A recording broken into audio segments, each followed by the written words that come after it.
لله رب العالمين والعاقبة للمتقين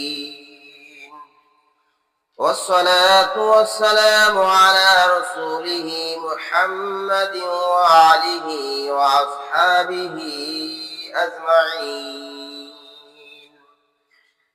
أما بعد فإن خير الحديث كتاب الله وخير الهدي هدي محمد صلى الله عليه وسلم وشر الأمور محدثاتها وكل محدثة بدعة وكل بدعة ضلالة وكل ضلالة في النار. أعوذ بالله من الشيطان الرجيم. بسم الله الرحمن الرحيم. ربنا ظلمنا أنفسنا وإن لم تغفر لنا وترحمنا لنكونن من الخاسرين. وقال تعالى في كلامه المجيد: أعوذ بالله من الشيطان الرجيم. بسم الله الرحمن الرحيم. لا إله إلا أنت سبحانك إني كنت من الظالمين. وقال رسول الله صلى الله عليه وسلم: كل بني آدم خطاؤون وخير الخطائين التوابون.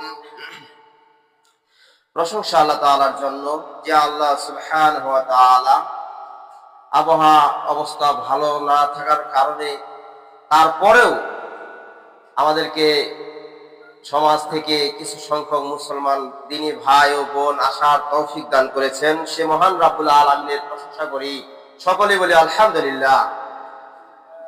দরুদ ও সালাম বর্ষিত হোক রাসূলের প্রতি, সকলেই বলি সাল্লাল্লাহু আলাইহি ওয়াসাল্লাম।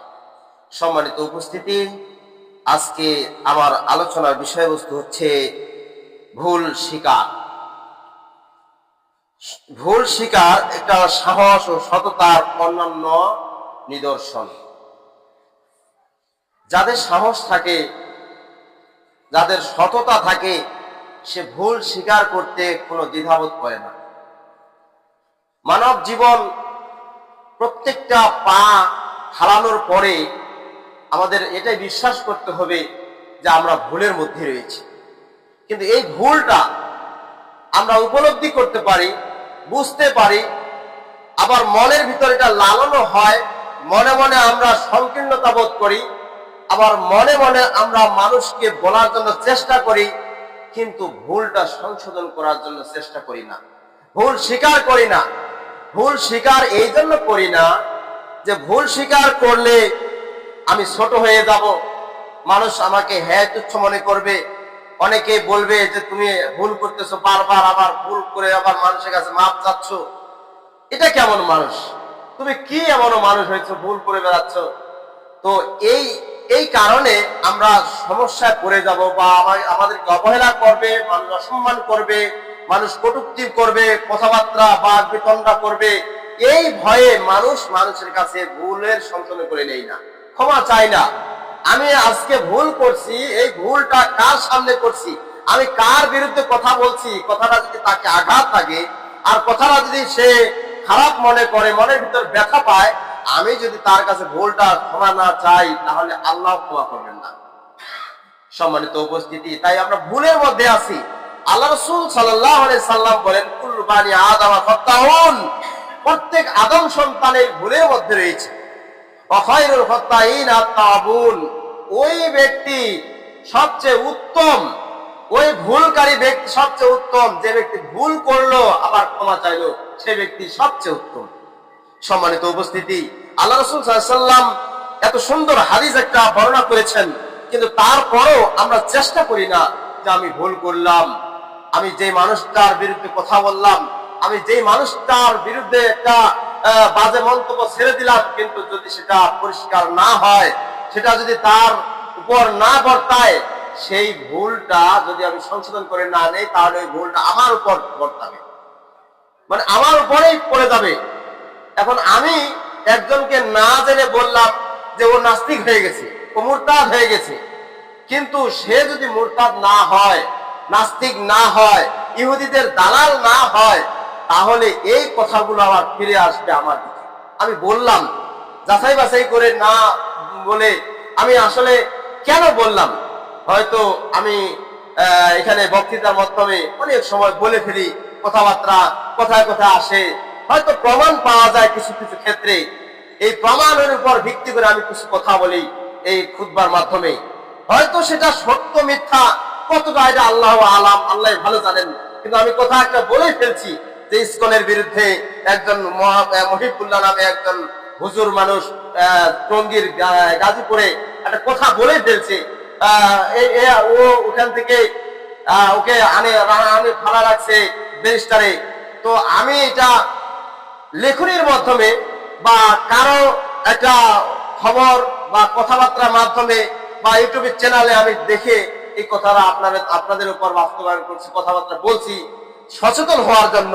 কিন্তু এটা কতটা সত্য কতটা মিথ্যা, নিজেই যদি সে ভুল করে সে ক্ষমা চাইবে, আর আমিও আপনাদের কাছে ক্ষমা চাচ্ছি, কারণ আমি বলে ফেলছি কথাটা। সত্য মিথ্যা আল্লাহ আলাম, আল্লাহ ভালো জানেন। সম্মানিত উপস্থিতি, আসলে ভুল মানুষেরই হয়ে, মানুষ মাত্রই ভুল, মানুষ ভুল করতেই পারে। বসেন,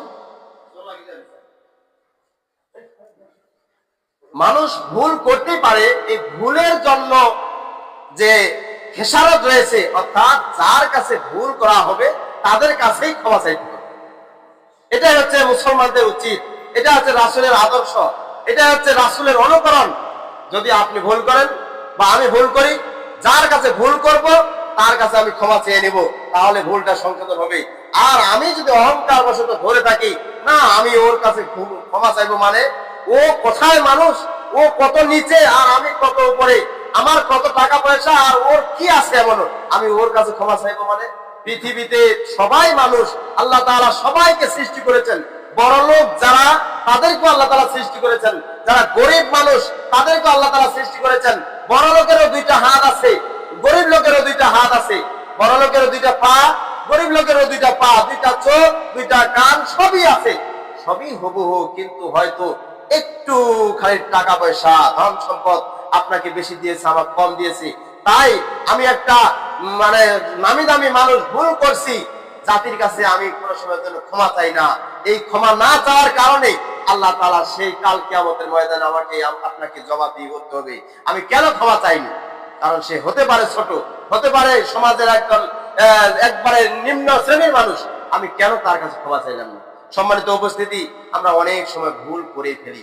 হয়তো কতগুলো মানুষ আছে যে বাবা মার কাছে আমরা ভুল করে ফেলি, যেমন বাবা মা এখনো বেঁচে আছে, কিন্তু ছেলে সন্তান বা মেয়ে হয়তো এমন একটা কথা বলে ফেলছে বা সম্পর্কই নেই, এই সম্পর্ক না থাকার কারণে কিয়ামতের ময়দানে ধরা খেতে হবে। সম্মানিত উপস্থিতি, অনেকের বাপ মা বেঁচে আছে, কিন্তু বাপ মার কাছে কোনো সন্তানের সম্পর্ক নেই, এরকম আছে। অনেকের বাপ আছে মা নেই, কিন্তু এখনো ছেলে সন্তান সবই আছে, কিন্তু বাবার কাছে কোনো সম্পর্ক নেই। অনেকের আবার ছেলে নেই, কিন্তু মেয়ে আছে, মেয়ে বাবাকে বা মাকে এমন একটা কথা বলেছে, সেই কথাটা বাপ মা সহ্য করতে পারে না, অন্তরের মধ্যে ব্যথা নিয়ে এখনো বসে আছে। কিন্তু আমি আপনি ছেলে সন্তান হয়ে বাবা মার কাছে হাত একটু নত করি না, মাথা নত করি না যে বাবা আমি ভুল করে ফেলছি, এই কথা বলি না। কেন বলি না? কারণ এই জন্য, কারণ আমাদের এখন শক্তি হয়েছে, সমর্থ হয়েছে, টাকা পয়সা হয়েছে, আমার গাড়ি বাড়ি হয়েছে, আমার এই অহংকার, তাই এই অহংকারের জন্য, এই দাম্ভিকতার জন্য আমরা কারো কাছে ক্ষমা চাইতে, মাথা নত করতে রাজি নই। সম্মানিত উপস্থিতি, আজকে একটু লজ্জা পাচ্ছি, আজকে একটু শরম পাচ্ছি যে যাই না, একটু ক্ষমা চাই না, তার কাছে ভুল করলাম তার কাছে ক্ষমা চাই না। কিন্তু আজকের লজ্জাটা সেই কিয়ামতের ময়দানে কি হবে? আজকে তো আমরা শুধু এই পরিবারের মধ্যে কয়েকজন, তাতে আমরা ক্ষমা চাই না, কিন্তু এই কয়েকজনের কাছে ক্ষমা চাইতে আমাদেরকে হিমশিম লেগে যায়। কাল কিয়ামতের ময়দানে সবাই সেই মাঠে উপস্থিত হব, সবার সামনে ওই কথাটাই বলবে, ওই কথাটার জন্য যা ভুল করা হয়েছে পরিষ্কার করে আমলনামা দেখিয়ে দিবে, তুমি এই কারণে এইটা ভুল করেছো, এইটা এই জায়গায় ভুল করলে, এই ভুল করার কারণে তোমাকে আজকে জাহান্নামে যেতে হচ্ছে। সেদিন কি হবে? একই জায়গায় ছিলাম, একই মানুষ, একই পরিবারের ভাই বোন, একজন ভাই চলে যাচ্ছে জান্নাতে, আরেকজন ভাই জাহান্নামে চলে যাচ্ছে। এটার কারণটা কি?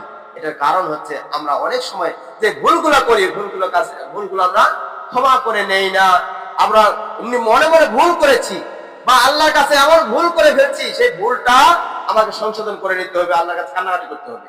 যদি মানুষের কাছে আমরা ভুল করি, মানুষের কাছে ক্ষমা চাইতে হবে। যদি আমার আত্মীয় স্বজনের কাছে ভুল করি, আত্মীয় স্বজনের কাছে ক্ষমা চাইতে হবে। এভাবে ভুল থাকা যাবে না, ভুল অবশ্যই আমাদেরকে ক্ষমা নিতে হবে। যদি এই ভুলটা আপনি করলেন, করার পরে আপনার বাবা অথবা মা দুনিয়া থেকে চলে গেল, আপনার ভুল থেকেই গেল, কিন্তু কাল কিয়ামতের ময়দানে আপনার এই ভুলটার কারণে আপনার আমলনামা থেকে সেই যতটুকু ভুলের জন্য হয় সওয়াব দিতে হয়, আপনার আমলনামা থেকে সওয়াব নিয়ে নেওয়া হয়, সে নিয়ে চলে যাবে। সম্মানিত উপস্থিতি, তখন কি হবে? সম্মানিত উপস্থিতি, ভুল স্বীকার করলে আমাদের কি লাভ হয় আমরা জানার জন্য চেষ্টা করব। ভুল যদি একজনের কাছে আমি ভুল করলাম, আরেকজনের কথা বা যে কোনো কথা আমি দুঃখ দিছি, কষ্ট দিছি, কিন্তু আমি এখন ক্ষমা চাবো, এই ক্ষমা চাইলে আমার কি লাভ হবে? ক্ষমা চাইলে আমাদের কি লাভ হবে? লাভ হচ্ছে একটা, হচ্ছে যে আমাদের একটা লাভ, সেটা হচ্ছে ভুলটা আমাদের স্বীকার করা হলো, স্বীকার করার পরে এই ভুলটার জন্য আমরা একটা ক্ষমা লাভ পাইলাম। মানে কি, ক্ষমার কারণে মানুষটা আমি ভুল করছি কিন্তু আপনাদের কাছে ক্ষমা চাইলাম। এই ক্ষমা চাওয়ার পরে যদি আপনি বলেন যে হ্যাঁ আমি ক্ষমা করে দিয়েছি, কিন্তু আপনার ক্ষমাটা হয়ে গেছে, আপনি ক্ষমা করে দিয়েছি, আমি ক্ষমা করে দিলাম, আপনি ভুল করেছেন, আমাকে কটূক্তি করেছেন, আমি আপনাকে ক্ষমা করে দিলাম, এটা হচ্ছে আপনার যে পাপটা আছে, পাপটা কেটে যাবে, আপনার পাপ আর থাকবে না। কিয়ামতের ময়দানে আপনি খাটবেন না, আপনি এই পাপটার জন্য জাহান্নামে যাবেন না, কারণ আপনার ভুলটা সংশোধন হয়ে গেল। কিন্তু আপনি যদি বলেন যে আমি ভুলটা সংশোধন করে নেব না, ও মরে যাচ্ছে, যাক আমি ভুল সংশোধন করে নেব। এমন কতগুলো আছে যে বাবা মা মরে যাচ্ছে, একেবারে শয্যাশায়ী হয়ে গেছে, কিন্তু ছেলে বা মেয়ে তাই বলে না, বাবা আমি তোমাকে এই কথাটার জন্য দুঃখ দিছি, কষ্ট দিছি, বাবা তুমি কিছু মনে করো না, তুমি আমাকে এটা আল্লাহর ওয়াস্তে মাফ করে দাও। যদি সে মাফ করে দেয় তাহলে মাফ হবে, আর যদি মাফ না করে দেয় তাহলে যতই ইবাদত করেন কোনো কাজ হবে না, ইবাদত আপনার বিফলে চলে যাবে। সম্মানিত উপস্থিতি, তাহলে আমাদের একটা ক্ষমা লাভ হবে যদি ভুলটা স্বীকার করি। মনে মনে আমরা ছোট হই, কিন্তু আপনি আমি আরেকজনের কাছে ছোট হইলাম দুনিয়াতে, কিন্তু আল্লাহর কাছে এটা ছোট না, এটা সম্মানী ব্যক্তি। আল্লাহ রাসূল বলেছেন যে সম্মানী ব্যক্তি ওই ব্যক্তি যে ব্যক্তি ভুলটা স্বীকার করে নিল, নিজের ভুলটা নিজে বুঝতে পারলো, অনুতপ্ত হয়ে আরেকজন ভাইয়ের কাছে ক্ষমা চেয়ে নিল, এটা হচ্ছে সবচেয়ে মহান ব্যক্তি, সেটা হচ্ছে মহৎ ব্যক্তি, সৎ ব্যক্তি, সে সততা অবলম্বন করেছে, তার সৎ সাহস রয়েছে, এই ব্যক্তি হচ্ছে সাহসী, এই ব্যক্তি হচ্ছে যোদ্ধা। সম্মানিত উপস্থিতি, তাহলে আমাদেরকে অবশ্যই ভুলটা সংশোধন করে নিতে হবে। যার কাছে আমরা ভুল করব, ভুলটা অবশ্যই সংশোধন করে নিব, সেটা পুরুষ হোক অথবা নারী হোক, যেই হোক না কেন, যেই যার কাছে ভুল করেছি তার কাছে অবশ্যই আমাদেরকে ক্ষমা চেয়ে নিতে হবে। এই ভুলটা যদি আমরা স্বীকার করে নেই তাহলে আমাদের আরেকটা লাভ হবে, কোনটা? সেটা হচ্ছে মর্যাদা বৃদ্ধি হবে। আমরা আজকে হয়তো মানুষের কাছে ছোট হলাম, কিন্তু আল্লাহর কাছে আমরা মর্যাদা পাই, আমরা সম্মানী ব্যক্তি। কারণ সম্মানী ব্যক্তি কিভাবে হবো? এই কালে হয়তো সম্মান না থাকতে পারে, কিন্তু পরকালে আমরা সম্মানী। এই কথা আমি ভুল করেছি, কিয়ামতের ময়দানে আমাকে উত্তোলন করলো না, না, ও তো ভুল স্বীকার করেছে, ও তো ভুল সংশোধন করে নিয়েছে। সম্মানিত উপস্থিতি, শুধু এটা নয়, আবার পাপ মুক্তি পাওয়া যেতে পারে। এই ভুলটা যদি আপনি স্বীকার করে নেন, ক্ষমা চেয়ে নিতে পারেন, তাহলে এটা আপনাদের পাপ থেকে মুক্ত রাখবে। আপনি ভুল করেছেন, জানা অজানা, ইচ্ছায় অনিচ্ছায় আপনি ভুল করেছেন, এটার যে পাপটা হবে, এই পাপটা সংশোধন হয়ে যাবে। আপনি স্বীকার করে নেন যে ভাই আমি ভুল করেছি, এটা ভুল হয়ে গেছে, এই জিনিসটা আমি বুঝতে পারি নাই, আমি না বোঝার কারণে তোমার এই সম্পদটা আমি আত্মসাৎ করেছি, আমি না জানার কারণে আপনার ওই যে জায়গাটা আছে, ওই আইলটা আছে, আমি এই এতদিন থেকে খাইয়ে আসছি, আপনার 1 হাত জমি আমি খেয়ে নিচ্ছি, ঠেলে নিয়েছি, অতএব ভাই এই জমিটা আপনি নিয়ে নেন, আজকে থেকে আমাকে আপনি ক্ষমা করে দেন। যদি এটা ক্ষমা করে তাহলে আপনার ক্ষমা হবে, আর না হলে ও যদি বলে না ওই জমিটা আমার, ও শক্তির বলে জমিটা দিচ্ছে না, ওই জমিটা না দেওয়ার কারণে আপনাকে জবাব দিয়ে অবশ্যই হতে হবে। সম্মানিত উপস্থিতি, একটু চিন্তা করে দেখি যে আসলে কে কতটুকু জমি কার ঠেলে ঠেলে খাচ্ছে। একটু কান্দরগুলাতে একটু লক্ষ্য করি যে আসলে কার জমির আইল কোন দিকে আছে। এই আইলটা যদি একজন ব্যক্তি জানা পায় যে আমার আইলটা এই দিক দিয়ে আমিন টামিন সব কিছু নিয়ে আসছে, যে সে মাপ জমি পরিষ্কার করে দিয়েছে, তারপর খুঁটিটা পরিষ্কার করে খুঁটি উঠা ফেলা দিয়েছে। কিন্তু খুঁটিটা উঠা ফেলালেন কেন? কারণ মাপের জায়গা, কিন্তু হ্যাঁ ভুল থাকতে পারে, মানে হয়তো মাপ দেওয়া ব্যক্তির ভুল থাকতে পারে, ভুলটা সংশোধন করে নিতে হবে সাথে সাথে। কিন্তু আপনি জানতে পারছেন যে এই জমিটা ওর, তারপর আপনি ক্ষমতার বলে শরীরের অহংকার, শরীরের একটু শক্তি সামর্থ্য থাকার কারণে আপনি আরেকজনের জমি ছেলে রাখছেন, আপনার আইলটা অন্যদিকে উঠায় রাখছেন। এই আইলটার জন্য কিয়ামতের ময়দানে আমি আপনি ধরা খেয়ে যাব। সম্মানিত উপস্থিতি, আমাদের পাপ হচ্ছে, পাপটাকে আমরা মুক্ত রাখার কি উপায়? অতএব যেই যতটুকু জমি আমরা ঠেলে ঠেলে খাচ্ছি, ওই জমিটা আস্তে করে বের করে দিয়ে ওই মানুষটার কাছে বলতে হবে, ভাই আমি এতদিন থেকে না জানে আমি এই জিনিসটা করেছি, এই জিনিসটা আমার পাপ হচ্ছে, এই পাপটা থেকে আমি মুক্ত থাকতে চাই, অতএব আমাকে তুমি ক্ষমা করে দাও। যদি সেই ব্যক্তি বলেন নাও ভাই আপনি ক্ষমা, আজকে থেকে আপনি ক্ষমা প্রার্থী হয়েছেন আমার কাছে, আমি তোমাকে ক্ষমা করে দিলাম, আল্লাহ তোমাকে ক্ষমার জন্য প্রতিদান দিয়ে দিক, যদি এই কথাটা বলে তাহলে আপনার ক্ষমা হবে, না হলে হবে না। যতই চেষ্টা করেন আপনি আরেকজনের জমি ছেড়ে এনে আর তাহাজ্জুদ নামাজ পড়বেন, তাহাজ্জুদ নামাজ পড়ে আল্লাহর কাছে কান্নাকাটি করবেন, এক পয়সা লাভ নেই, আপনার ঘুম নষ্টই থাকে। সম্মানিত উপস্থিতি, তাহলে আমরা বুঝতেছি যে যদি ভুলটা স্বীকার করে নেই, নেওয়ার পর ক্ষমা চেয়ে নেই, তাহলে আমাদের লাভটা কি হবে? পাপ মুক্ত থাকা যাবে, পাপ মুক্ত জীবন যাপন করা যাবে, পাপ মুক্ত হিসাবে আমরা কাল কিয়ামতের ময়দানে হাসরের ময়দানে উত্থিত হব। আর যদি ভুল থেকেই চলে যাই, কিন্তু আপনি ঠেলে ঠেলে জমিটা আটকা রাখছেন, আপনার ছেলে সন্তান আছে, আপনার ছেলে সন্তান ভোগ করছে, যত খাবে ততই হারাম বস্তু খাবে, এই হারামের ভাগ আপনি আমি কিয়ামতের ময়দানে পেয়ে যাব, কবরে পর্যন্ত পৌঁছতে থাকবে। যেমন সদগায়ে জারিয়া আছে না, সদগায়ে জারিয়া কি? কেউ যদি সদগা করে তাহলে এটা সেই কবর পর্যন্ত পাইতে থাকবে, যতদিন চলতে থাকবে। যদি আপনি একটা ফ্যান দেন মসজিদে, তাহলে ফ্যানের বাতাস যতদিন চলবে ততদিন আপনার কবরেও পর্যন্ত চলে যাবে, এটা সওয়াবটা চলে যাবে।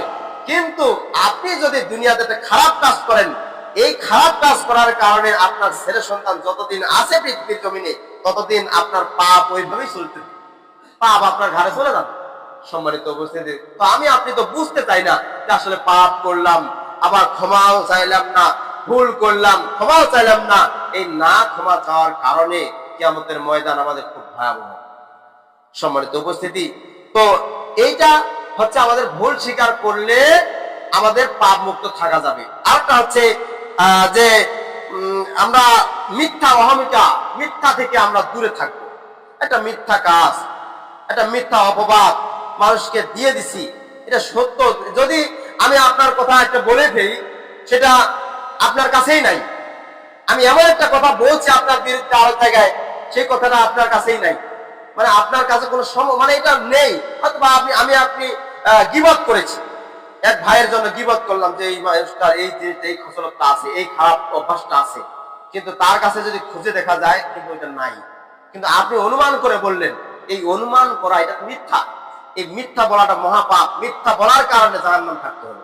সম্মানিত উপস্থিতি, কেউ কারো নামে গীবত করা, বদনাম করা জেনে শুনে করতে হবে, যে এটা যদি সে ইসলামিক বিরুদ্ধে হয়, যে এমন একটা মানুষ আমার সমাজে আছে, এই সমাজের মানুষটা সমাজে এমন ভাবে কাজ করছে, সেটা হচ্ছে ইসলামের ক্ষতি করছে, ইসলামের ক্ষতি করছে, যদি এটা আপনার মনে উপলব্ধি হয়, তাহলে আপনি একাই নয়, আপনি আরেকজনকে জানাবেন যে ভাই এই লোকটা এই সমাজের মধ্যে আছে, আমাদের ইসলামের ক্ষতি করছে, অতএব শুধরানো কিভাবে করা, শুধরানো কিভাবে চায়, যে ও কেন জাহান্নামে যাবে, ও তো আমার মুসলমান ভাই, ও কেন জাহান্নামে যাবে, ওকে আমি শুধরে নিয়ে আসবো, আরো 10 মিলে একটা কাজ করবো, বোর্ড বসাবো, যে একটু কাজ করে চলেন, ওই মানুষটা ভুলের মধ্যে আছে, ইসলামের ক্ষতি করছে, ও হয়তো জেনে বুঝে না শুনে কাজটা করছে, ওকে ফিরায় নিয়ে আসতে হবে, জাহান্নামের পথ থেকে জান্নাতের পথে নিয়ে আসতে হবে, ওর ভুল হয়েছে, ও আমাদের কাছে ক্ষমা চাইবে, সমাজের কাছে ক্ষমা চাইবে, তারপরে ভুলটা সংশোধন হয়ে যাবে, কিয়ামতের ময়দানে সে এমনিতেই জান্নাতে চলে যাবে। কিন্তু তাকে যদি আমরা শুধরায় না নেই, সমাজের একটা অভ্যাস আছে, কেউ ভুল করে যাচ্ছে কিন্তু ভুলটা সংশোধন করার জন্য চেষ্টা করি না, সামনেও যাই না যে ভাই আপনি এটা কাজ ভুল করছেন, এটা করাটা ঠিক না, এটা অন্যায় করলেন, এই অন্যায় করাটা ঠিক নয়। কিন্তু আমরা ভয় করি কোনটা, ওর কাছে কেন বাঁচতে যাব, কারণ তার কাছে গিয়ে খামাখা ওই সমস্যায় করব, মানে চুল খায় মুখ পুরে লাভ কি, আরেকজনের কাছে যায় লাভ কি, ও ভুল করছে ওর জবাব ও দিবে। কিন্তু না, আমরা সমাজের মানুষ, ও ভুল করছে, ভুল করতেই পারে, কুল্লু বানি আদম হত্যাও, প্রত্যেক আদম সন্তান তো ভুলকারী, ভুল করবে, কিন্তু ভুল করলেও আমাদেরকে শুধরায় নেওয়ার জন্য চেষ্টা করতে হবে। ভাই আপনি ভুল করছেন, সমাজে আসি, তুমি জাহান্নামে যাবে আমি জান্নাতে যাব, আমি জাহান্নামে যাব তুমি জান্নাতে যাবে, এটা হবে না, সবাই চেষ্টা করবে জান্নাতে যাওয়ার। এই জন্য মিথ্যা একটা অপবাদ, মিথ্যা থেকে আমাদের অবশ্যই দূরে রাখবে যদি আমরা ভুলটা স্বীকার করে দিই। সম্মানিত উপস্থিতি, তো ভুল শুধু আমরাই নয়, ভুল করেছিল নবীগণ, আমাদের পূর্বে যারা নবী গত হয়ে গেছে তারা ভুল করেছিল। যেমন আদম আলাইহিস সালাম কি ভুল করেন নাই? অবশ্যই ভুল করেছেন। সেটা কি, যে আদম আলাইহিস সালামকে সব কিছুই দেওয়া হয়েছে, তৈরি করা হয়েছে, তারপর আদম আলাইহিস সালামকে সৃষ্টি করার পরে তাকে বলা হলো যে তুমি খালি ওই গাছটা নিতে যাবে না। তো আদম আর হাওয়া চলে গেছে ওই গাছের নিচে, গাছের নিচে শয়তানের প্ররোচনা করে তো গেছে, সে কি ভুল করে নাই? ভুল করার পরে দেখা গেল এটা আল্লাহর কাছে একটা মানে ইয়া করলো, মানে আল্লাহর অবাধ্য হয়ে গেল। তো আদম আলাইহিস সালাম নিজে নিজে একটা অনুতপ্ত হয়েছেন যে আমাকে আল্লাহ তাআলা সৃষ্টি করেছেন, হাওয়াকেও সৃষ্টি করেছেন, আমরা ভুল করে ফেলছি, অতএব এই ভুল করার কারণে আমি এখন খুব খারাপ অবস্থা আছি। এই সময় তিনি আল্লাহর কাছে কান্নাকাটি করতেছেন, অনুতপ্ত করছেন যে রব্বানা যালামনা আনফুসানা ওয়া ইল্লাম তাগফির লানা ওয়া তারহামনা লানাকুনান্না মিনাল খাসিরিন। এই আয়াতটা কেন আসলো? কারণ আদম আলাইহিস সালাম ভুল করেছে, এই ভুল করার কারণে আল্লাহর কাছে ক্ষমা চেয়েছে, আল্লাহর কাছে ক্ষমা চেয়েছে। নবীগণও ভুল করেছিলেন, যে নবীগণ যে একবার ধোয়া তুলসী পাতা ছিল সেমন ছিল না, কারণ তারাও তো মানুষ ছিল, তারাও তো মানুষের আকৃতি নিয়ে ঘোরাফেরা করছিল, তারাও তো খেয়েছিল দুনিয়াতে, তারা আমাদের মতো মানুষ ছিল। আল্লাহ তাআলা বলেন কুল ইন্নামা আনা বাশারুম মিসলুকুম, হে নবী তুমি বলে দাও আমি তো তোমাদের মতো একজন মানুষ, ভুল করতেই পারি, আমি যেমন ভুল করি বা আপনারা যেমন ভুল করেন, নবীগণও এরকম ভুলের মধ্যে ছিলেন। কিন্তু তারা ভুল করেছিল, করার পর অনুতপ্ত হয়েছে, মনের ভিতর একটা আতঙ্ক সৃষ্টি হয়েছে, আল্লাহ আমাকে না জানি কোন জাহান্নামে দেন, কোথায় রাখবেন, কেমন শাস্তি দিবেন, এই ভয়ে তারা আদম আলাইহিস সালাম আল্লাহর কাছে ক্ষমা প্রার্থনা করেছিলেন যে রব্বানা, হে আমার রব, যালামনা আনফুসানা, আমি আমার নিজের উপর জুলুম করেছি, হে আল্লাহ আমি আমার নিজের উপর জুলুম করেছি, ওয়া ইল্লাম তাগফির লানা, তুমি যদি ক্ষমা না করো, তুমি যদি আমাকে মাফ না করো, ওয়া তারহামনা এবং দয়া না করো, লানাকুনান্না মিনাজ জালিমিন, রব্বানা যালামনা আনফুসানা ওয়া ইল্লাম তাগফির লানা ওয়া তারহামনা লানাকুনান্না মিনাল খাসিরিন, নিশ্চয় আমি ক্ষতিগ্রস্তদের অন্তর্ভুক্ত হয়ে যাব, হে আল্লাহ তুমি আমাকে ক্ষমা করে দাও। আল্লাহ তাআলা তার দোয়াটা কবুল করে নিলেন, তার দোয়াটা কবুল করে নিলেন যে যাও তোমার দোয়াটা আমি কবুল করলাম।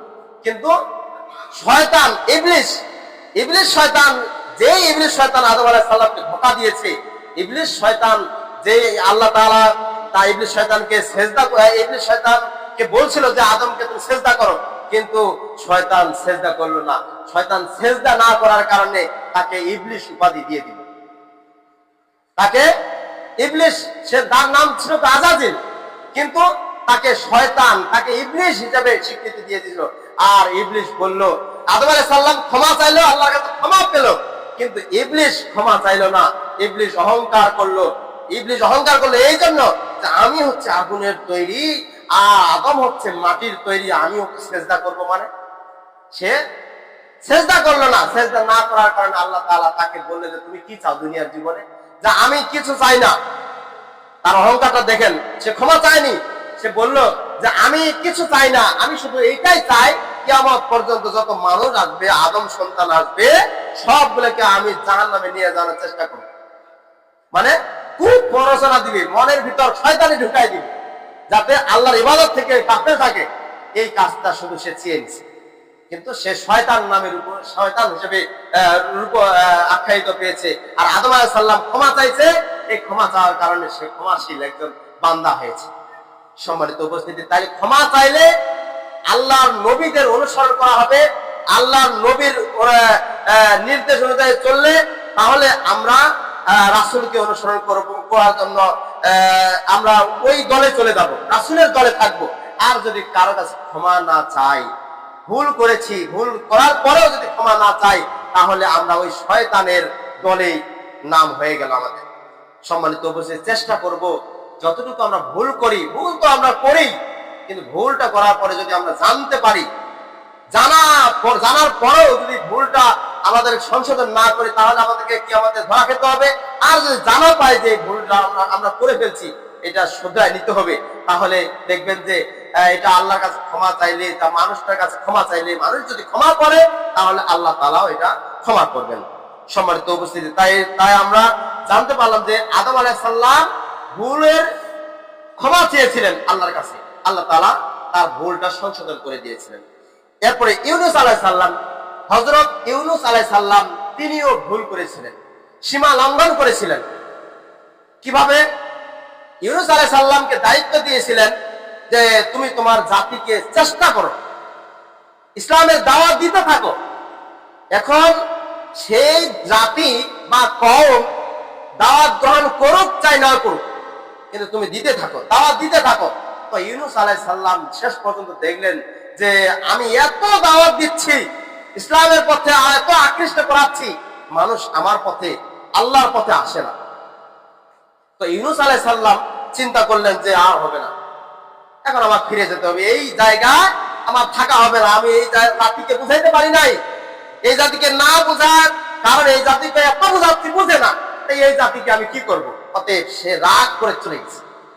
রাগ করে তার যে গোত্রটা, আগের তো নবীগুলো ছিল গোত্রে ভাগ করে, অমুক গোত্রে এই নবী এসেছিল, অমুক গোত্রে এই নবী এসেছিল, এরকম গোত্র ভেদে আসছিল নবীগুলো। তো ইউনূস আলাইহিস সালাম চিন্তা করলেন যে এই জাতিকে এত দাওয়াত দিচ্ছি, ইসলামের দাওয়াত তো কবুল করে না, অতএব এখানে থাকার আমার দরকার নেই, আমি দেখি যেখানে দাওয়াত কবুল করবে সেখানে চলে যাব।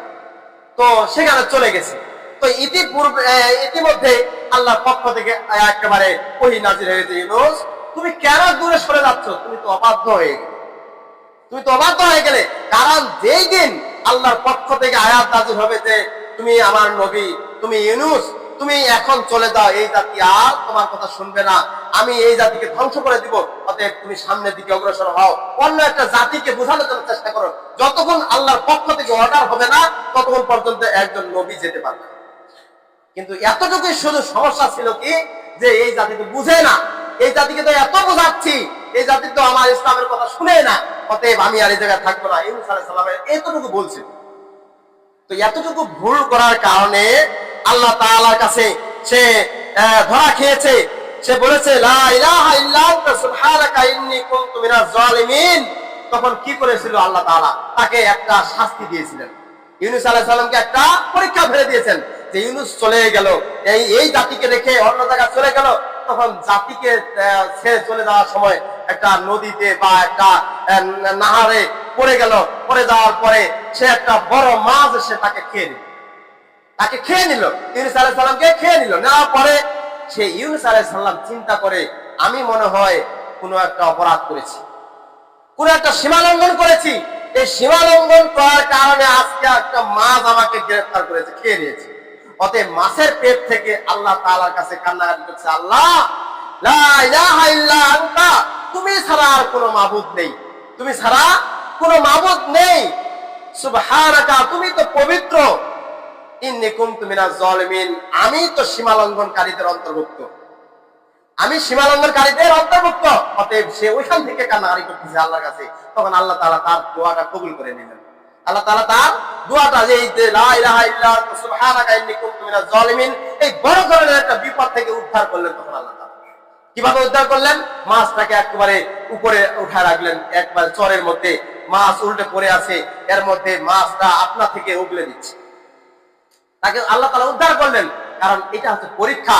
ইউনূস আলাইহিস সালামকে একটা অর্ডার করেছিলেন আল্লাহ তাআলা যে তুমি এই জাতিকেই বুঝাইতে থাকো, আমি তোমাকে এরকম দারোগা হিসেবে বা একবার শাসক হিসেবে মারধর করার জন্য পাঠাই নাই যে তুমি মায়ের ডাঙ্গে একেবারে মানুষকে আল্লাহর দিকে আকৃষ্ট করো, আমার ইবাদত করার জন্য চেষ্টা করো। যতদিন পর্যন্ত চেষ্টা করবে না ততদিন পর্যন্ত, যতদিন আমার পথে আসবে না ততদিন পর্যন্ত ছেড়ে দিবে না, এরকম কোনো কথা ছিল না। কথা হচ্ছে যে তুমি ইসলামের দাওয়াত দিতে থাকো। অতএব আমি আল্লাহ তাআলা বলছেন যে আমি যে আল্লাহ, যে লা ইলাহা ইল্লাল্লাহ, আল্লাহ ছাড়া কোনো মাবুদ নেই, শুধু এতটুকু মানুষকে বুঝাইতে থাকো। তোমার কাজে হচ্ছে ইসলামের দাওয়াতটা, তুমি দাওয়াত দিতে থাকো, কেউ গ্রহণ করুক চাই না। তো ইউনূস আলাইহিস সালামের একটু ভুলের কারণে খালি জাতি রাখে সে চলে গেছে। তো যাওয়ার পথে পথিমধ্যে একেবারে বড় মাছ সে সাগরের মধ্যে খেয়ে নিল। নেওয়ার পরে মাছ এমন ভাবে মাছের পেটে সে দোয়া করা শুরু করেছে। কি এমন অবস্থা, শুধু ভুল করেছে, আল্লাহকে অবাধ্য করেছে, মাছের পেটে চলে গেছে। আল্লাহ তাআলার পক্ষ থেকে মাছ খেয়ে নিয়েছে, আবার ওখান থেকে আল্লাহর কাছে ক্ষমা চাইছে। ক্ষমা চাওয়ার পরে আল্লাহ তাআলা তাকে সেই মাছ থেকে উদ্ধার করে নিয়েছে। সম্মানিত উপস্থিতি, তাই আমাদের বোঝা উচিত যে আমরা যে কোনো বিপদ আপদে পড়ি না কেন, সেই সময় আমাদেরকে অনুসরণ করতে হবে যে আমি কোন জায়গায় কোন ভুলটা করেছি। হয়তো জীবনে অনেক পাপ করেছি, এই পাপগুলো ক্ষমা হয়নি, এই জন্য আমি আল্লাহর কাছে কান্নাকাটি করি, আল্লাহর কাছে ক্ষমা চাই। যদি আল্লাহ তাআলা ক্ষমা করেন তাহলে আমি যত বিপদে থাকি না কেন ওই বিপদ থেকে উদ্ধার করবেন। সম্মানিত উপস্থিতি, এর আগে আলোচনা করা হয়েছিল, আপনারা তো জানা আছে বা অন্য জায়গায় শুনেছিলেন যে 3 জন ব্যক্তি চলে গেছে, একটা পাহাড়ের উপর দিয়ে যাচ্ছে। যাওয়ার পরে হঠাৎ করে বৃষ্টি শুরু হয়ে গেল। বৃষ্টি শুরু হওয়ার পরে একটা গর্তের মধ্যে সে 3 জন বন্ধু যায়, ভিতরে ঢুকে গেছে। যাওয়ার পরে ভিতরে ঢোকার পরে দেখা গেল যে উপর থেকে একটা পাহাড় থেকে একটা পাথর এসে ওই গর্তের মাথাটাতে পড়ে গেছে। আর সেই পাথরটা একটা বিশাল আকৃতির পাথর, যে 3 জন যদি একবারে শক্তি দিয়ে থাকে পাথরে একটু কিঞ্চিত পরিমাণ নড়াইতে পারবে। তো এই মানুষগুলোকে উদ্ধার করার জন্য কিভাবে কি করতে হবে, তখন ওই ব্যক্তি 3টি যে আছে, ওই 3টি ব্যক্তি তখন স্মরণ করতেছে 3 জন ব্যক্তিকে, ভাই তুমি কি কোনো সময়ের জন্য আল্লাহর কোনো ভালো কাজ করো নাই? যে আমি ভালো কাজ করেছি। একটা ভালো কাজ কি, যে আমি আমার বাবা মাকে খেদমত করেছি, আর অনেক কিছু। একজন বলছে আমি এটা ভালো কাজ করেছি, তখন এই ভালো কাজটা অনুসরণ করার পরে আল্লাহ তাআলার কাছে কান্নাকাটি করছে, আল্লাহ আমার এই কাজটা যদি ভালো হয়ে থাকে তাহলে তুমি এই ভালো কাজটার ওসিলায় এই পাথরটা সরিয়ে দাও। তখন আস্তে করে সরে চলে গেল, আপনার থেকে পাথরটা সরে যাচ্ছে। আরেকজন বলছে আমি এই ভালো কাজটা করেছি, আল্লাহ তাআলার কাছে কান্নাকাটি, আল্লাহ এই কাজটা যদি তোমার পক্ষে ভালো হয় তাহলে এই কাজটার জন্য এটার ওসিলা করে পাথরটা সরাই দাও। তখন আল্লাহর পক্ষ থেকে পাথরটা সরে যাচ্ছে। তৃতীয় ব্যক্তি ওইরকম বলছে আমিও এরকম একটা ভালো কাজ করেছি, আল্লাহ এই ভালো কাজটার ওসিলা করে এই পাথরটা সরে দাও। আস্তে করে পাথরটা সরে চলে গেল। তো এই দুনিয়াতে ভালো কাজ করার পরে অনুতপ্ত হয়ে এই ভালো কাজ করার কারণে আল্লাহর কাছে যদি কিছু বলা হয় আল্লাহ তাআলা এটা কবুল করে নেন। আর যদি একটা খারাপ কাজ করি, খারাপ কাজ করার কারণে আল্লাহর কাছে যদি আমরা কান্নাকাটি করি, যদি আল্লাহর কাছে আমরা ক্ষমা প্রার্থী হই, আল্লাহর কাছে ক্ষমা চাই, তাহলে আল্লাহ তাআলা আমার যতই বিপদ আসুক আল্লাহ তাআলা উদ্ধার করবেন। এটাতে কোনো সমস্যা নেই।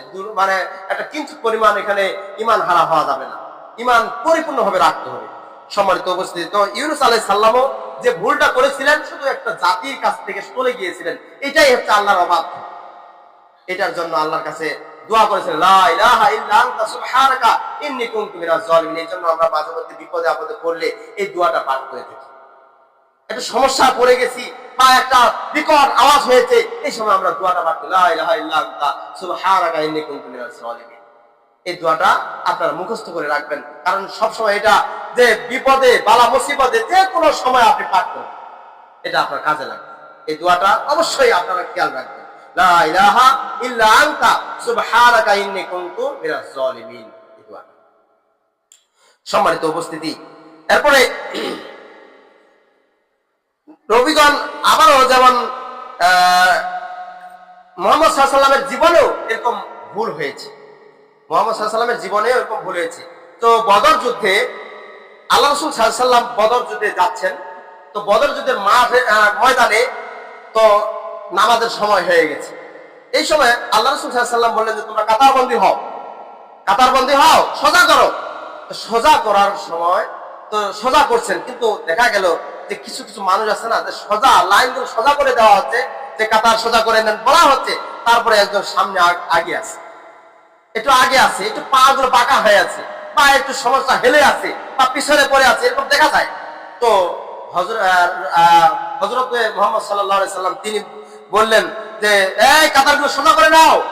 কাতারগুলো তারপর সোজা হচ্ছে না। তো আল্লাহ রাসূল সাল্লাল্লাহু আলাইহি সাল্লাম তীরটা, যে হাতে যে তীর ছিল, তীর ধনুকে তীরটা দিয়ে সে টান দিয়ে চলে যাচ্ছে, কাতারগুলো সোজা করে নাও।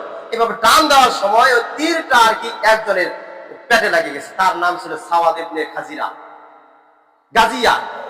সাওয়াদ ইবনে গাজিয়া, সেই ব্যক্তির পেটে লাগে গেছে। এই তীরটা অল্প একটু লাগে গেছে। এই লাগে যাওয়ার পরে আল্লাহ রাসূল সাল্লাল্লাহু আলাইহি সাল্লামকে বলছে ওই ব্যক্তি, হে আল্লাহ রাসূল, আপনি আমাকে লাগিয়ে দিলেন, এটা কেমন কথা? আমি এর বদলা চাই, আমি এর বদলা নেব। বদলা নিবে? হ্যাঁ, আমি বদলা নেব। ঠিক আছে, বদলা যখন নিবে, আল্লাহ রাসূল সাল্লাল্লাহু আলাইহি সাল্লাম চিন্তা করলেন যে ওই ব্যক্তির পেটে লাগিয়েছে, ওই ব্যক্তির পেটে লাগিয়েছে তীরটা, একটু লাগছে কিন্তু কাটাতে যায়নি, খালি লাগিয়েছে এইটাই। তখন বলছে ঠিক আছে, তুমি বদলা নাও। তো বদলা কিভাবে নিবে? তো আল্লাহ রাসূল সাল্লাল্লাহু আলাইহি ওয়াসাল্লাম চিন্তা করলেন যে ওর পেটে লাগছে, তখন তার জামাটা উঠে বলছে কি, ওই পেটটা এইভাবে দিছে ছাড়ে যে নাও, তুমি বদলা কিভাবে নিবে, তুমিও আঘাত করো। তখন ওই ব্যক্তি সাওয়াদ ইবনে গাজিয়া, সে আঘাত না করে তিনি যায় ওই জায়গায় চুম্বন দিল। সে যায় চুম্বন দিল, যে আল্লাহ রাসূলের পেটে যা চুম্বন দিল। তো আল্লাহ রাসূল বলল যে এটা কি কাজ করলে? এটা তো তোমার প্রতিদান না, এটা তো তোর বদলা না। বলছে ইয়া রাসূলুল্লাহ, আমি বদর যুদ্ধে যাচ্ছি, আমার একটা শেষ ইচ্ছা ছিল যে এই বদর যুদ্ধে যাওয়ার পরে আমি যদি শহীদ হয়ে যাই, তাহলে আমার মনের একটা আশা যে ছিল, আশাটা পূরণ হবে না। কারণ আমার আশাটা পূরণ করার জন্য আমি অতটুকু চাইছিলাম যে আল্লাহর নবীর দেহ মোবারক থেকে পেটে হোক আর হাতে হোক আমি শুধু একটা চুম্বন দিব, এতটুকুই আমার কথা, আমি এতটুকুই চাইছিলাম। তো আমার আজকে থেকে আশাটা পূরণ হয়ে গেছে, এখন আমি যুদ্ধে যাব। তো আল্লাহ রাসূল সাল্লাল্লাহু আলাইহি ওয়াসাল্লাম বললেন যে ও সাওয়াদ ইবনে গাজিয়া, তুমি এতটুকু চেয়েছিলে, তা আমাকে বললে তো হতো, আমি হাতটা বাড়িয়ে দিতাম, কিন্তু তা দেয়নি। ইয়া রাসূলুল্লাহ, আপনি একটা ভুল করেছেন, আমি ভুলটার জন্য আপনার কাছে এটা প্রতিদান স্বরূপ আপনাকে আপনার পেটে আমি চুম্বন দিয়েছি। অতএব ওই ব্যক্তির জন্য আল্লাহ রাসূল সাল্লাল্লাহু আলাইহি ওয়াসাল্লাম কল্যাণের একটা দোয়া করলেন, আল্লাহ তোমাকে বরকত দান করুক, আল্লাহ তোমাকে মাফ করুক, ক্ষমা করে দিক। এভাবে আল্লাহ রাসূল সাল্লাল্লাহু আলাইহি ওয়াসাল্লাম তার জন্য দোয়া করলেন। দোয়া করার পরে বদর যুদ্ধে গেলেন। ওই সাওয়াদ ইবনে গাজিয়া সেই বদর যুদ্ধে শহীদ হয়ে গেলেন। সুবহানাল্লাহ। সম্মানিত উপস্থিতি, দেখেন আসলে পূর্বে যারা নবী ছিলেন তারা একটু একটু ভুল করেছিল। আমরা অনেক সময় কাতারগুলো সোজা করে দিই। দেখেন এই হাদিস থেকে বোঝা যায় যে আমাদের কাতারগুলো সোজা করতে হবে। আল্লাহ রাসূল সাল্লাল্লাহু আলাইহি ওয়াসাল্লাম কাতারগুলো সোজা করার জন্য কি চেষ্টা করেছিলেন? মানে তীর দিয়েও সোজা করে দিয়েছিলেন, আঁকা বাঁকা করা যাবে না। পায়ের সাথে পা মিলিয়ে দিয়েছিলেন, কাঁধে কাঁধ এভাবে লাগিয়ে দিয়েছিলেন। রাসূলের হাদিসে এসেছে যে এমন ভাবে মানুষ দাঁড়িয়ে যেতেন যে একজন মানুষ যদি পিছন দিকে একজনকে ধাক্কা দেওয়া হয়, তাহলে সমস্ত মানুষগুলো সরে দেওয়া নড়ানড়ি হবে। কারণ এই যে একটা দেওয়াল দেখতেছেন পশ্চিম দিকে, সবাই যদি ধাক্কা দেওয়া হয় তাহলে নরম একটু দেওয়ালটা হয়তো আঁকা বাঁকা নড়াচড়া করবে। যদি একটু ধাক্কা দেওয়া হয় নড়াচড়া করবে। এই এতটুকু, এরকম যেমন একটা শক্ত প্রাচীর নেয়, তো সেরকম নামাজে দাঁড়াতে হলে একটা শক্ত প্রাচীর নেয় ঘেঁষে ঘেঁষে দাঁড়াইতে হবে। আমরা তো দাঁড়ানোর সময় করি কি, ওর সাথে এত কষ্ট করে দাঁড়াইতে হবে, যদি একটু পাটা পায়ের সাথে মিলাই দিচ্ছি, দেওয়ার পর বলছি এত কষ্ট করে আমার পায়ের উপর চড়া দিচ্ছ। সম্মানিত উপস্থিতি, এটা করা যাবে না। কারণ কাতারে দাঁড়াতে গেলে এক করে প্রাচীরের ন্যায়, প্রাচীর যেমন শক্তিশালী হয়ে থাকে, তেমনই ভাবে আমাদের প্রাচীরের ন্যায় দাঁড়াইতে হবে। আল্লাহ রাসূলের হাদিস, আমি আপনি কি করব? সম্মানিত উপস্থিতি, তো রাসূলের জামানায় রাসূলও তিনিও ভুল করেছিলেন, কিন্তু তার ভুলের ইয়ারা দেওয়ার জন্য যে সে অনুতপ্ত হয়েছেন, ভুল তো করে ফেলেছি, কিন্তু তার নিজের পেটটা আগিয়ে দিয়েছেন যে তুমি প্রতিদান নিয়ে নাও। মানে হয়েছে কি, আল্লাহ রাসূল ভাবছিল যে হয়তো ও তীর দিয়ে আমাকে গুতা দিবে, তাহলে বদলা হয়ে যাবে, আর আমি এই দুনিয়াতে যদি ক্ষমা পায়ে যাই তাহলে আমি তো পরকালে আর জবাব দিব না। আল্লাহ রাসূলের এইটা ছিল মনের ভিতর বিশ্বাস। কিন্তু ওই ব্যক্তি কি করলেন? চুম্বন দিয়ে দিলেন। সম্মানিত উপস্থিতি, আমরা অনেক সময় ভুল করেই ফেলি, বা একটা আঘাত লাগে যায়, বা একজনের সাথে আরেকজনের ধাক্কা লাগতে পারে, কিন্তু তারপরে আবার বদলা নেওয়ার জন্য ধাক্কাটা ততটুকু একটা যে ঘুষি কিল মারে একবার সোজা করে দিচ্ছি, এটা কিন্তু আসলে রাসূলের আদর্শ নয়। রাসূলের আদর্শ কি? ক্ষমা করে দেওয়া। একজন ধাক্কা লাগতে পারে, ভাই আমি ধাক্কা খেয়েছি আপনার কাছে, তুমি আমাকে ক্ষমা করে দাও। হ্যাঁ ভাই, ক্ষমা করে দিয়েছি, তুমি তো না জানে দিয়েছো, তুমি তো ইচ্ছা করে আমাকে দাও নাই। এটা আমাদের বলা উচিত। কিন্তু আমরা অনেক সময় একেবারে যা তা মুখে যা আসে তাই বলে ফেলি, বলা যাবে না। সম্মানিত উপস্থিতি, এরপর আল্লাহ রাসূল সাল্লাল্লাহু আলাইহি ওয়াসাল্লাম আরেকটা অনুতপ্ত হয়েছিলেন, ভুল করেছিলেন, স্বীকার করেছিলেন নিজেই। সেটা হচ্ছে কি, যখন মক্কা থেকে মদিনায় গেলেন, মদিনায় যাওয়ার পরে দেখলেন যে আল্লাহ রাসূল সাল্লাল্লাহু আলাইহি ওয়াসাল্লাম ওই মানুষদেরকে দেখতেছেন কি, যে ওই যে মাদা গাছের ফলক নিয়ে, মানে এক খেজুরের গাছের ফলক বা পরাগায়ন নিয়ে মাদি গাছের কাছে ওই যে ফুলটাতে নিয়ে যায়, কি জানি একটা করে, মানে এইভাবে লাগাই দেওয়া হয়।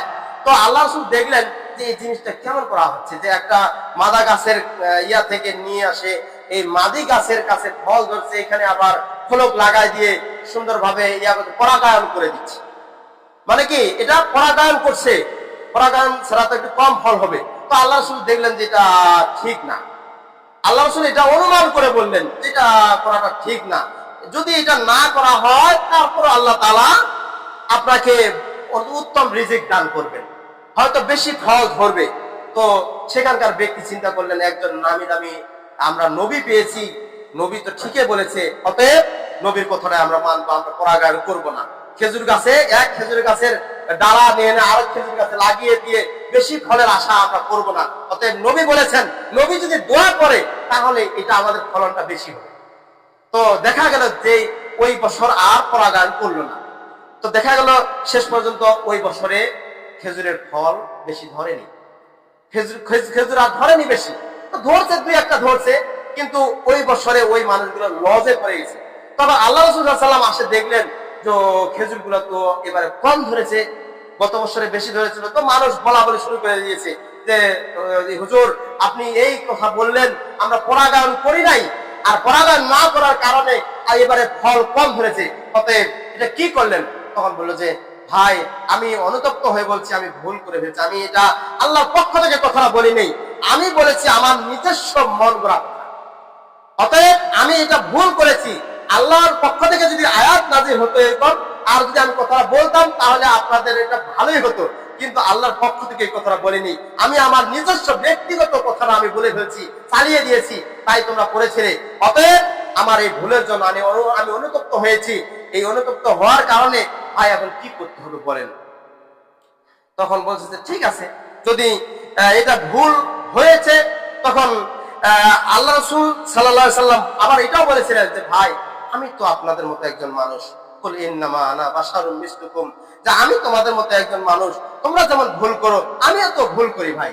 কিন্তু আল্লাহ নবী সেই সময় বলতে পারতো যে আমি একজন নবী বলেছি, আমি তোমাদের কাছে ক্ষমা চাই না, আমি ক্ষমা চাইবো মানে আমি আল্লাহর পক্ষ থেকে একজন নবী, এরকম অহংকার করেনি। নবীগণ যদি অহংকার না করতে পারে, তো আমি আপনি কি? ভুল তো করতেই পারি। নবীগণ ভুল করেছিলেন, নবীগণ সাথে সাথে শুধরানোর চেষ্টা করেছেন যে আমি এখন ভুল করলাম, কিছুক্ষণ পরে যার কাছে আমি ভুল করলাম ওই লোকটাকে আমি কালকে পাবো কি পাবো না তার কোনো ঠিক ঠিকানা নেই। সম্মানিত উপস্থিতি, তো কারো কাছে যদি এরকম ভুল করে ফেলি, তো উপস্থিত ওই সময় যদি আমরা শুধরানোর না চেষ্টা যদি করার পরে দেখা গেল রাগটা থামেনি, রাগটা তার থামেনি, এই রাগটা না থামার ওই সময় আর যাওয়া উচিত নয়। যখনই দেখবেন যে তার মনটা নরম হয়ে গেছে, ওই দিনের মধ্যে হোক তার পরের দিন হোক, দেখবেন ওই লোকটা শুধু আপনি চেষ্টা করবেন ওই মানুষটার কাছে কতক্ষণ আমি ক্ষমা চাই, কতক্ষণ সে আমাকে ক্ষমা করবে। যতক্ষণ ক্ষমা করবে না ততক্ষণ অন্তর ভালো থাকবে না। কারণ যারা প্রকৃত মুমিন তারা কোনো সময়ের জন্য বলবে না যে আমি ওর কাছে ক্ষমা চাইব না, এটা কোনো সময় বলবে না। কিন্তু আমরা প্রকৃত মুমিন হতে পারি না, তাই আমরা একে অপরের ক্ষমা করতে চাই না, ক্ষমা করতেও পারি না। কত জনে কত ভুল করে যাচ্ছি, কিন্তু ক্ষমাটা চাচ্ছি না। ক্ষমা না করার কারণে কিয়ামতের ময়দানে অবশ্যই ধরা খেতে হবে। এই ইয়াটা বুঝতে পারছিল কারা? যারা নবীগণও বুঝতে পেরেছে। তো আরেকজন সাহাবাগণ, তারা কি ভুল করে নাই? তারা তো আল্লাহ নবীর আশেপাশে ঘোরাফেরা করছিল, তারা কি ভুল করে নাই? তারাও ভুল করেছিল। তো রেফারেন্স এসেছে, হাদিসে এরকম এসেছে, সাহাবারা যে আবু বকর আর উমর দুইজনে এক জায়গায় কথা বলছিলেন, তারা তো সাহাবা ছিলেন। তো আবু বকর উমর দুইজনে কথা বলতে বলতে, তো আবু বকর রাদিয়াল্লাহু আনহু এমন একটা কথা বলে ফেলছেন, তো উমরের চোট লেগেছে। এই কথাটা বলে ফেললো, আমাকে কষ্ট দিল, মানে কটূক্তি করে কথাটা বলেছে। বলার পরে উমর রাদিয়াল্লাহু আনহু তিনি আস্তে করে চলে গেলেন উঠে। তো আবু বকর চিন্তা করলেন যে আমি যে কথাটা বলছি এই জন্য উমর চলে গেল। তো উমর রাদিয়াল্লাহু আনহু তিনি বাড়িতে চলে গেছেন। তো পিছনে পিছনে আবু বকর রাদিয়াল্লাহু আনহু তিনিও পিছনে পিছনে যাচ্ছেন। যাওয়ার পরে দেখলেন যে উমর রাদিয়াল্লাহু আনহু ঘরে ঢুকছে। ও আবু বকর চিন্তা করে যে আমি কতক্ষণ ক্ষমা চাইবো, কারণ আমি তো ভুল করে ফেলছি, ভুল করে কথা বলে ফেলছি। উমর তো কষ্ট পেয়েছে, মনের ভিতরে ব্যথা নিয়েছে। এই ব্যথা নেওয়া ওকে আমি কষ্ট দিতে চাইনি, তবুও হয়ে গেছে ভুল করে। তো আবু বকরের মতো একজন সাহাবী তিনি তার পিছনে পিছনে ছুটছেন। ও যখনই ঘরের ভিতরে ঢুকছে, আবু বকর দাঁড়ানো, তার ওই দাঁড়ানো অবস্থায় উমর রাদিয়াল্লাহু আনহু জোরে ধাক্কা দিয়ে দরজাটা লাগিয়ে দিয়েছে যে দাও, তুমি আমাকে এত কটূক্তিকর কথা বলেছো, আমি তোমাকে ক্ষমা করবো না। তো দরজাটা আর খুলে নেই। তো আবু বকর চিন্তা করলেন যে এই কথাটা অতি শীঘ্রই আমাকে নবীর কাছে জানাইতে হবে, কারণ আমি গেছি ওমর রাদিয়াল্লাহু আনহুর কাছে, তিনি আমাকে ক্ষমা করেননি, দরজাটা বন্ধ করে দিয়েছেন। অতএব নবীর কাছে যাই, নবীর কাছে একটা ফায়সালা নিয়ে আসি। তো নবীর কাছে গিয়েছেন, নবীর কাছে যা বলছে যে ইয়া রাসূলুল্লাহ, আমি আজকে একটা কথা বলেই ফেলছি, জেনে ও জানা অজানা যেটাই হোক, আমি কথাটা বলে ফেলছি। উমরকে কষ্ট লেগেছে, ব্যথা পেয়েছে, পাওয়ার পরে আমি ও চলে গেছে বাড়িতে, আমিও তার পিছনে পিছনে ছুটছি শুধু ক্ষমা চাওয়ার জন্য, কিন্তু সে আমাকে ক্ষমা করেনি। তখন আল্লাহ নবী বলছে যে ঠিক আছে, আল্লাহ তোমাকে ক্ষমা করবেন, আল্লাহ তোমাকে ক্ষমা করবেন। আমি দোয়া করলাম যে আল্লাহ তাআলা তোমাকে ক্ষমা করবেন। তো পিছনে চিন্তা করে যে উমর রাদিয়াল্লাহু আনহু এই যে পড়া মানুষ, এই আবার চিন্তা করে যে আমি তো আবার দরজাটা খুলে দেইনি। আবু বকর তো রাগে চলে গেছে আবার।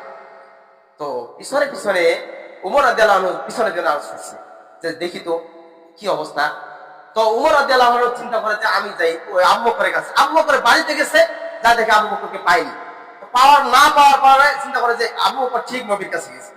তো আবার উমর রাদিয়াল্লাহু আনহু নবীর কাছে গেছেন, নবীর কাছে যায় বলছে হে আল্লাহ, হে নবী, আমি একটা ভুল করে ফেলছি। আবু বকর আমার বাড়িতে গেছে, আমি ক্ষমা করি নেই। অতএব পরিতপ্ত হয়ে আমিও স্বীকার করছি, আমিও ভুল করছি, আমি কেন ক্ষমা করলাম না, আমি তোমার কাছে আসলাম। হে আল্লাহ রাসূল, আমি কি করবো এখন বলেন। তখন বলছে যে উমর, তুমি যে ভুলটা করলে, কারণ যেই জায়গায় সম্পদ দিয়ে চেষ্টা করেছিল উমর আবু বকর রাদিয়াল্লাহু আনহু সব সময় আমার কাছের বন্ধু ছিল, সব সময় আমার কাছে ছিল, তুমি তাকেই ক্ষমা করো নাই, তুমি কি অন্যায়টা করেছিলে বলো। তখন আল্লাহর নবীর কাছে উমর রাদিয়াল্লাহু আনহু ক্ষমা চেয়ে নিলেন যে হে আবু বকর, আমি আমার কাছে আর কিছু নেই, আমি তোমার কাছে ক্ষমা চাচ্ছি, তুমি আমাকে ক্ষমা করো। সে উভয় দুইজনকেই ক্ষমা করে দিল। ও বলছে আমারও ভুল হয়েছে, ও বলছে আমারও ভুল হয়েছে, দুইজনে ক্ষমা প্রার্থী। আল্লাহ রাসূল বললেন যে তোমাদেরকে আল্লাহ তাআলা ক্ষমা করে দিয়েছেন। সুবহানাল্লাহ। সম্মানিত উপস্থিতি, আমরা চেষ্টা করব সব সময় ক্ষমা প্রার্থী হওয়া, যে সব সময় ভুল করলে ভুলটা শুধরানোর জন্য চেষ্টা করব, আর ভুল করলে চেষ্টা করব তাকে শুধরানোর চেষ্টা করব ইনশাআল্লাহ। আল্লাহ তাআলা আমাদেরকে সকলকে ভুলের প্রাচুর্যতা বা ভুল সংশোধন করার জন্য সকলকে তৌফিক দান করুন। আমিন। ওয়া আখিরু দাওয়ানা আলহামদুলিল্লাহি রাব্বিল আলামিন।